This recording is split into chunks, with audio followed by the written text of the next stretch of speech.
Okay, exciting milestone has been reached here.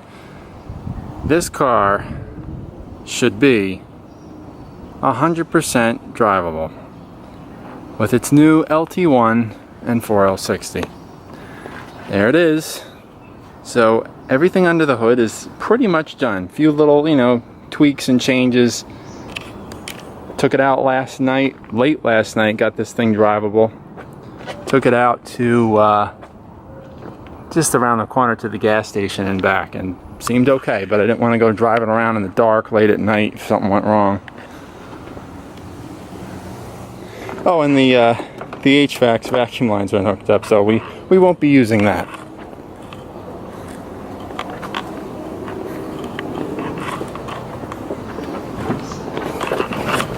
Okay, so I put the interior back together enough to be able to drive it. Obviously you can see there's no speedometer. The wire that you see with this is actually a Twilight Sentinel setup that I installed. I pulled out of a 90 Buick Estate wagon at Friendship Auto Salvage. Anyway, speedometer issue is that, of course, the old one was mechanical and the 4L60E is electronic. So I'm currently working on modifying a speedometer out of a 90 to 96 Chevy van to fit in here. But you know what, it doesn't even really matter because I was never able to tune the PCM, so it's set up for a 2.93 axle and this car is a 2.41, so it'd be way off anyway. So for now I'll just use the GPS. So anyway, here we go, let's start it up. Take a look at the only thing to see in here, the idiot lights.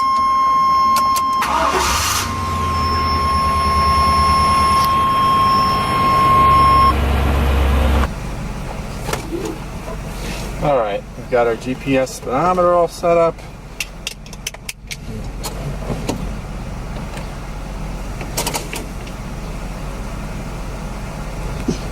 Let's roll.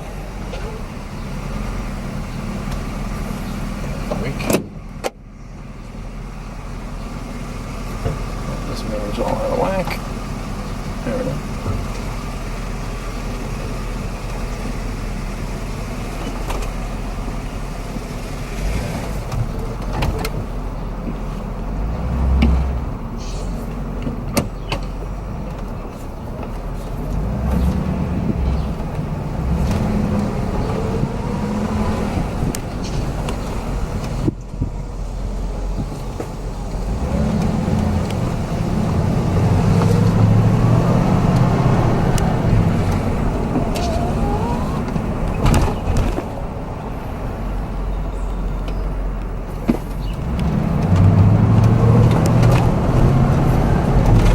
Okay.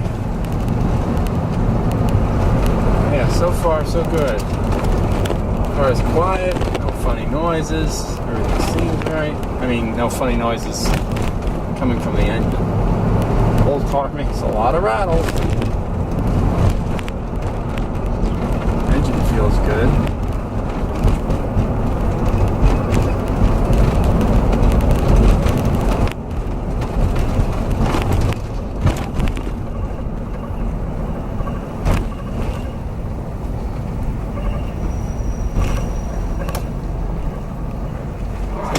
Makes an awful lot of squeaking noise over bumps.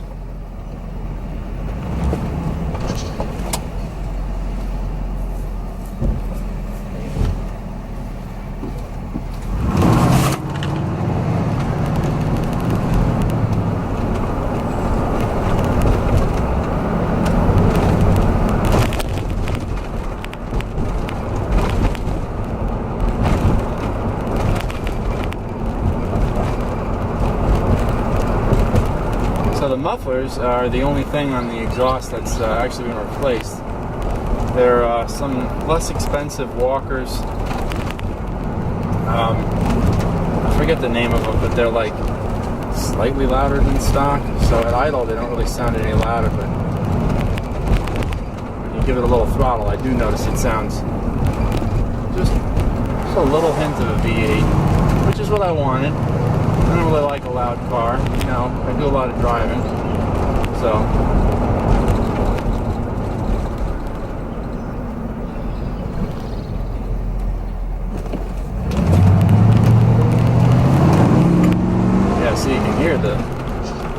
hear the V8 now.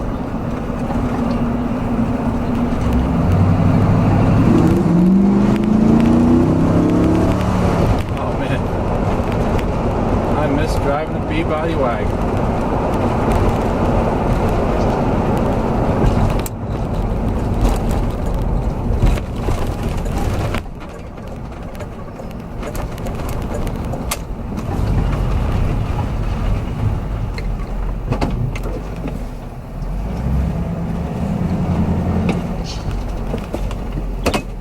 What we got to do is get it out on the highway. First we got to make sure it doesn't fall apart on the local roads.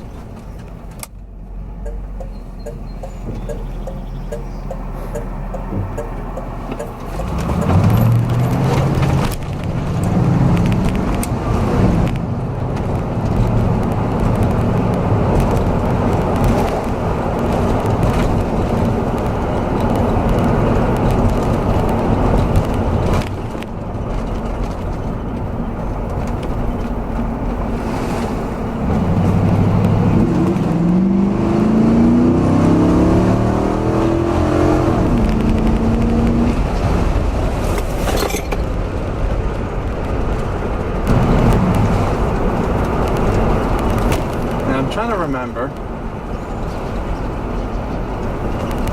if it made that squeaky, rattly sound over the bumps like it's making now. Seems a lot.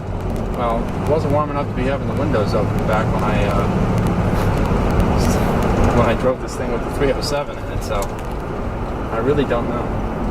I want to say it did. I remember there being. Well, there was a lot of weird noises. The AC compressor clutch in that 307 was fucked up. So. Something loose, something or other, or something rubbing on something. I'm trying to tell where exactly it's coming from.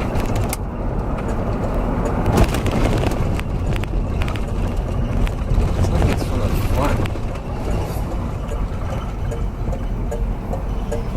Could be something like control arms or something.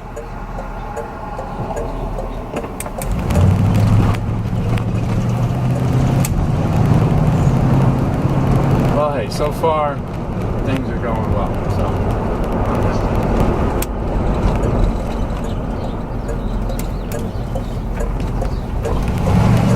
now, coming up on the highway.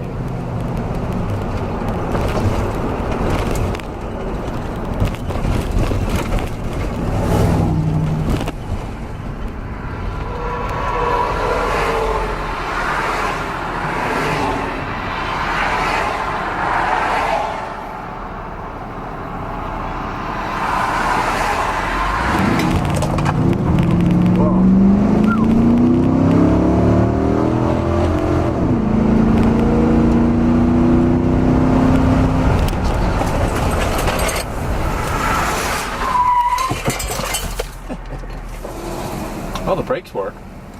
I didn't mess with them.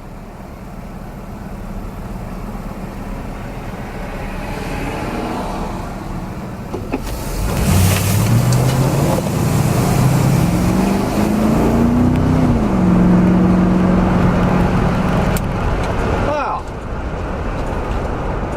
So far, so good. Then we get some more gas and drive the hell out of it, I guess. But I suppose, now that I've done a little rough driving there, I should go home and make sure nothing fell off under the hood. I'd like to see what's making that squeaky noise, though. Other than that, I think I'm pretty happy.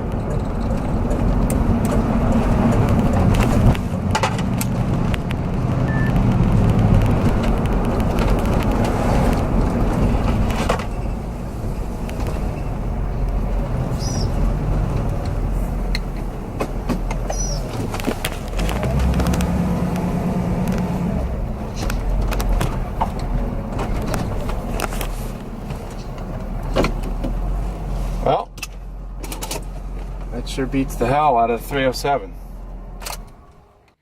So I found out what that squeaky rattling noise is. You're not going to believe what it was.